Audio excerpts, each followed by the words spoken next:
Hi, I'm Chris and I'm a projects director. Hi, my name is Ryan. I'm a graduate supply chain engineer at Unipar. In the world of logistics, what is customer care? So I assume the customers, they are the most important people in the room in terms of the business. And I would say the promise to the customer is we can understand the customer better than everyone else, and we can service those needs and demand better than everyone else within the market, and driving and building that relationship with the customer and having that mutual relationship and move that relationship toward a partnership relationship rather than just a transactional relationship. We just have a contact and a like transaction with the client, and just that's it.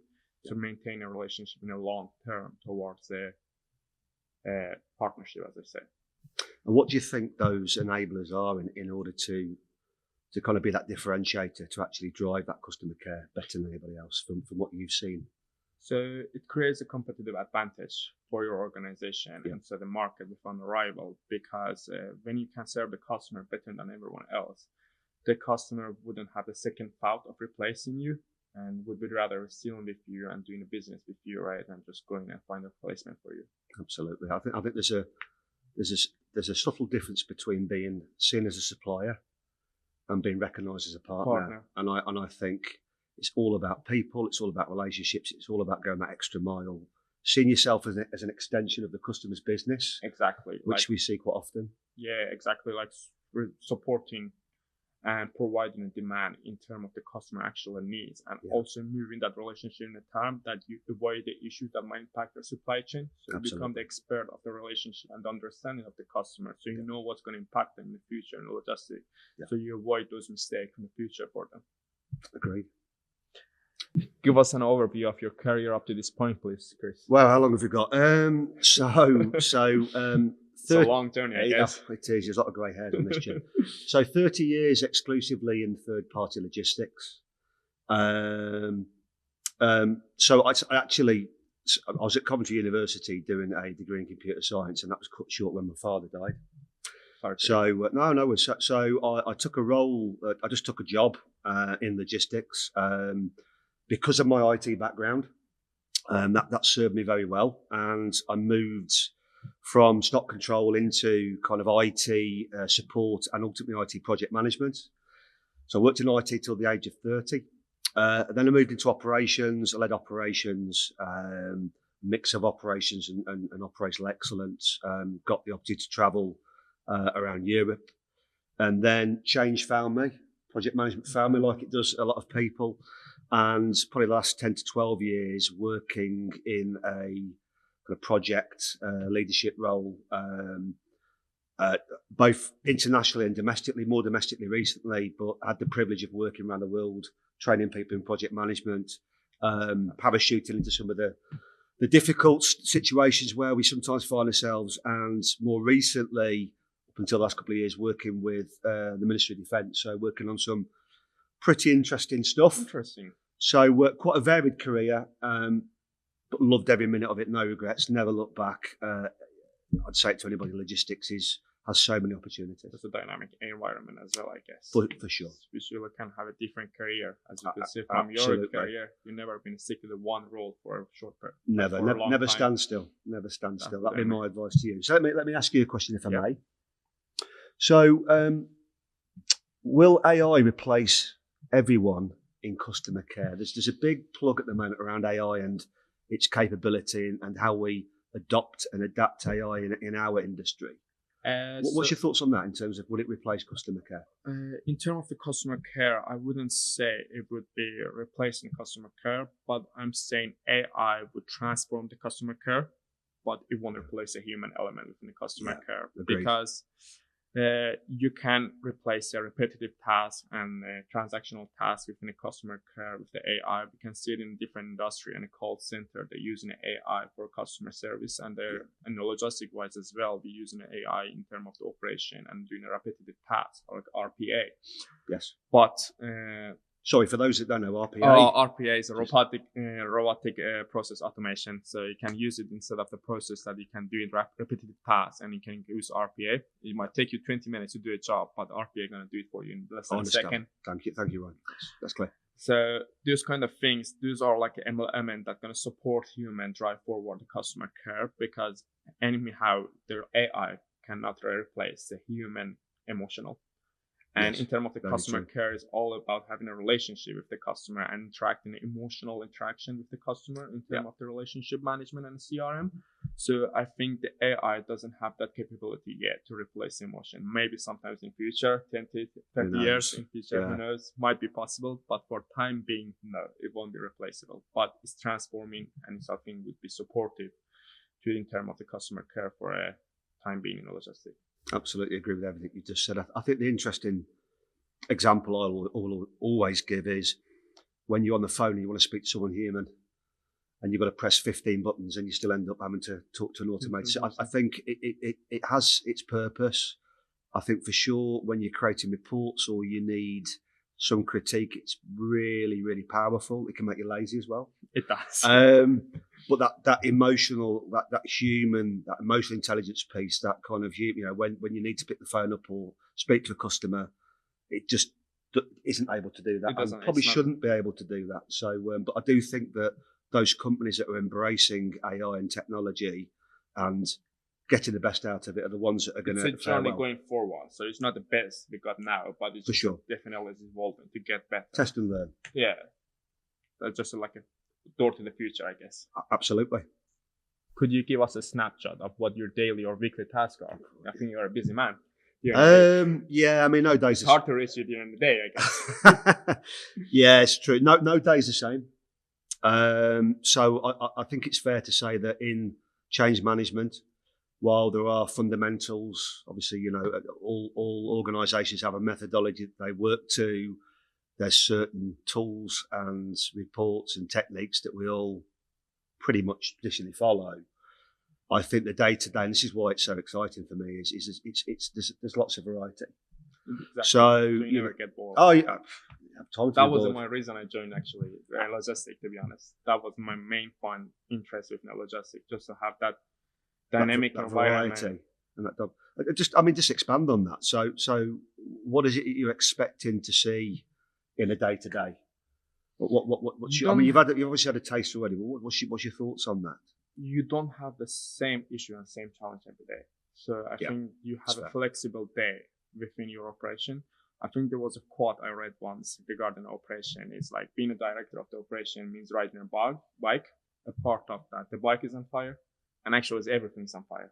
Yeah. So you have 100 of the challenges during a day-to-day job in logistics, and it's not the same thing. So dealing with those challenges, just have a new way to go over the challenges and face those challenges. It just bring up the new ideas, a new way to going forward and make that continuous improvement in logistics. I think those kind of things, that's my inspire me from logistics. Well, long may that continue. And I think just to expand on that day to day, it's interesting. We had a customer visit a few weeks ago where we talked about what we do as a project management function. And I had some thoughts on this. I thought, do I just talk about the methodology and the tools, and which I've probably heard 100 times before, or do I talk about people? Because the differentiator for me in my 30 years of working in logistics is people. People are your biggest asset. You hear that all the time. It is very, very true. And one thing that has certainly benefited me as a leader, and I've had great pleasure for this, is that whole coaching, mentoring, giving people like yourself who's put your teeth in logistics a platform in which to develop and flourish. And I think those organisations that evolve, that move with the technology, that recognise that it's not always about tools and techniques, about people development, are the ones that reap the rewards. Interesting, exactly. I agree. So day to day for me, a lot of the time is just seeing how people do, how I can help them, support them. I assume you enjoyed it. That's why you've been for sure. Yeah, absolutely. That's all I know as well, to be fair. So, what's something that you do in your role that people might be surprised by? For me, I don't have that much experience yet, so I just starting a new career-wise. But I would say for me personally that the change management and the cycle of the change within things we're doing in logistics, so is like something psychological, but I can see the interest, how it could be used same cycle within the logistic and a business environment, and how you can make people to do those changes and just go through the journey from the beginning to the end to achieve where you want, and to just, again, as I say, like having that continuous improvement in your logistic to create more efficiency. How about, what's your thought on that? I would say expect the unexpected. So I think people that don't work in logistics a lot of the time have a perception there's probably a couple of jobs, picking, packing or driving the lorry, and to kind of roll it up and we move boxes around. And I think, and I think I probably had that perception, if I'm honest, when I first joined the industry. And every day is different. I mean, I say 30 years plus, there's always something that you go, well, it's just another school day for me. And when you start to work in industries where it really matters, it can be life or death. I gave the example earlier about working with the Ministry of Defence, where if you don't get your planning right, if you don't get your inventory right and get that inventory out the door on time and in full, you could impact somebody on that front line. That really resonates. And that I think when people look at logistics and just think it's about getting my groceries on the shelves, so when I go and do my supermarket shopping, it's so much more than that, exactly. And we could spend probably the next 45 minutes talking about all the different functions and all the different cogs in the wheel. But I think for me, it's probably coaching people to understand that there's a really good career out there for you if you want to go and that perception find out more society, about it. I guess. Because they think it's an easy job just to get your grocery out of the Tesco or Asda or anywhere else. So much more to it than that. There's lots of work behind that to get that piece of goods on the shelf for people to get ready to buy. And when you throw technology in, sometimes that can be both a challenge and an opportunity. So it's again how you work with the technology and ultimately be that differentiator. Mm-hmm. What are the hardest challenges you face in your career to date? I think for me, it's all. I could sit here and say I could give you an example of where something's gone wrong, right? I mean, we could all automatically kind of go straight to that point and go, oh, I remember a time where, a project failed or an IT system went down or an operation didn't hit its KPIs. I think for me, the hardest challenge I face in my career is ensuring that on that journey, I'm taking people with me. And that isn't always, sometimes, unfortunately, in industry and in business, decisions are made normally for the right reason, and they can have an impact on you as an individual or your colleagues. And I always find that a challenge where, I work in change management, but there's situations where I sometimes find that change, when it impacts me, difficult to deal with. And I think the hardest challenge for me is sometimes, I think there was a saying once that failure is a bruise, not a tattoo. And I don't know who said that. I think Gary Neville might have said it on one of his podcasts, but I'm sure it wasn't his work. But, you've got to realise that in life, you're going to fail, whether that's failure in business, through your leadership, through situational, and it's how you come back from it. And how you learn from it, and how you be your own authentic self. I think that's a really key. The best leaders I've ever worked for, in failure, are still their own authentic selves. They don't go into this kind of diva mode, or so. I think for me, it's without giving a specific example. I think that's not the right answer in this situation. It's how do you come back from failure? How do you ensure that you learn from it, you evolve from it, taking people on that journey. And always making sure that when you're leading people and you're facing into failure, you're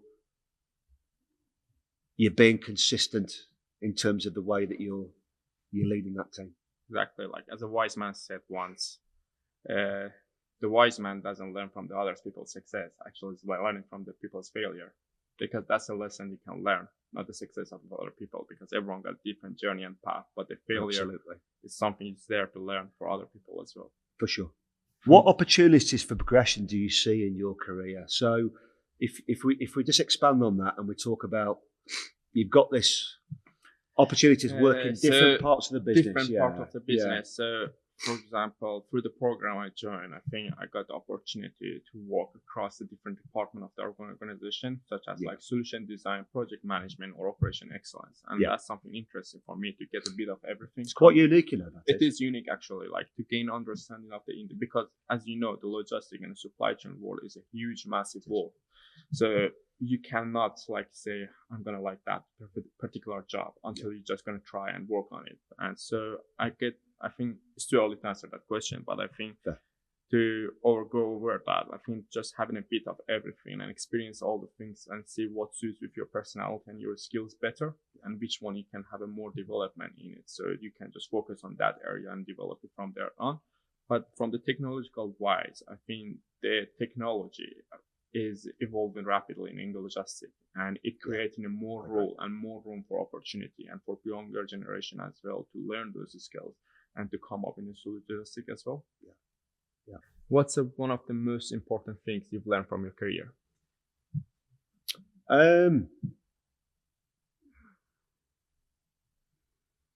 I think adaptability. I think so. As I alluded to at the start of the podcast, if that's the right term,